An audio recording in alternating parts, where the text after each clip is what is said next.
Hey everybody, welcome to Lore Friday for January 15th, 2021.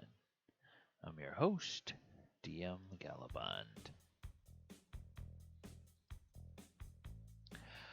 Alright, today we are continuing our look at the adventurers that make up the Princess of the Apocalypse campaign. And we're looking at one of these adventures that's really more of an encounter than an actual adventure. It's one of those interlude things. Um, Within the story, it happens when one of the cults strikes back, if you will, at the party for meddling in their affairs. So, we want to go ahead and take a look at this and see how this could affect your players in your game. All right, let's go ahead and move over um, to the action and see what we have here. Okay, this one is called Tortured Earth. And Tortured Earth happens after at some point after the characters have uh, dealt with the actual temples, and while they are in the process of dealing with the nodes. So there's three levels of this campaign. If you'll recall from our overview many months ago, on the surface you have the strongholds. In the ruins of the city of Tyre Bessel underground, you have the four temples: Temple of Earth, Fire, Air, and Water.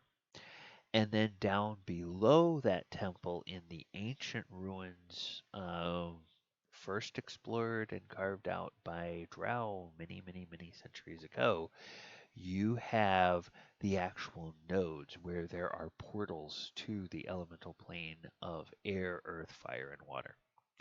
So this one happens if the portal or that node to elemental earth is still active. So one of the tremors that has been hitting the Desserin Valley strikes almost underneath the party's feet. The effect is similar to that of an earthquake spell, but it's a much larger radius, being 1,000 feet, and the saving throw DC is 15. As the tremor ends, you made one of the locals mad, and a young purple worm with 184 hit points, CR 13, burrows out of the ground, driven into a frenzy by the earthquake. It attacks whatever is convenient. Oh, hey, look, there's a party of adventurers right there. Jump. So, uh, basically, this is a way to get a purple worm into the campaign. And anytime you can put a purple worm in the campaign, you're probably doing something right. So, let's take a look and see how this kind of plays out. This, of course, is for 5th edition. Princess of the Apocalypse was published on April 7th, 2015.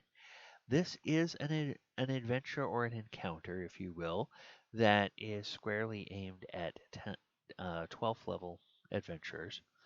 Um, the goal is simple: survive a natural or unnatural disaster and an attack by a really vicious monster. The setting is any random wilderness area of the Somber Hills. You could actually put this on the outskirts of town and freak out the entire townsfolk by having a purple worm just poke up through the ground um, where all the villagers could see it. Your party's going to be huge heroes if that happens. Just warning you. Commoners with 4 hit points against, they see a CR 13 purple worm come out, and then they see heroes actually run towards the danger and fight it and slay it. Oh, yeah, those guys are gonna be, those guys and gals are gonna be huge heroes. So teaser: the cult of elemental earth is sending tremors to shake the core of the earth, and it's frightening some of the natives. Backstory: the cultists follow Elemental Earth must be getting close to their goal. It feels like the entire region is about to be shaken apart. Synopsis: hey, we just kind of looked at that. The tremor, like an earthquake spell, strikes. The area is much larger as the shaking subside. An enraged and frightened young purple worm bursts from the earth and attacks anything nearby, namely namely the PCs. The most common enemy, a purple worm. The toughest encounter, a purple worm. Special creature or items, a purple worm. My favorite adventure, or my favorite element of the adventure, a purple worm. Easiest homebrew adaptation. Use this anytime that you want to have your party face a purple worm. And can you use this with other editions? Absolutely. It's easy as long as you can find a purple worm in that edition. And purple worms have been around since the very beginning, since original D&D. So, um, most often you'll find them in the monster manual. They're kind of like one of the core basic monsters, like the real high end. Um, you know, you don't want to have people fight a dragon, or you have an underground campaign and you want like the big bad, you know, um, big huge bad thing to put the fear of God into them. Throw a purple worm at them. Yeah. So that is the that's basically the crux of this adventure. Is it's just an excuse to have your party fight a purple worm. And purple worms, um, they're both good and they're bad. They're good because they provide an exciting fight.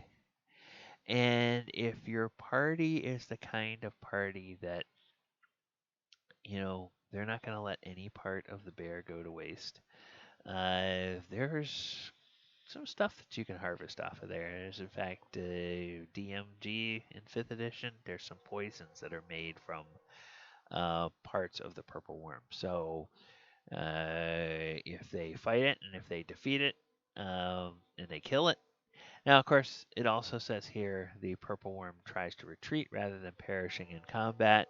So you figure maybe it gets down to half hit points, it's going to try to turn and run.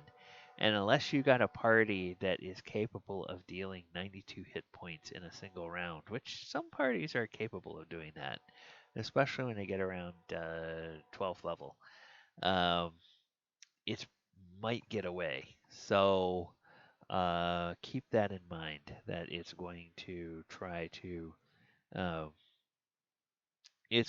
to flee instead of uh, dying in a vain attempt to uh, kill the party. All right, so that's going to wrap it up. Thank you guys very much for watching. Remember to subscribe to the channel, like the video, share the video, click the post notification bell. Look in the description to find all of the social media platforms where you can follow me and find out how you can follow or watch the actual play live streams that I do over on my Twitch channel. And we hope that we will see you back here again next week. All right. Good night, everybody.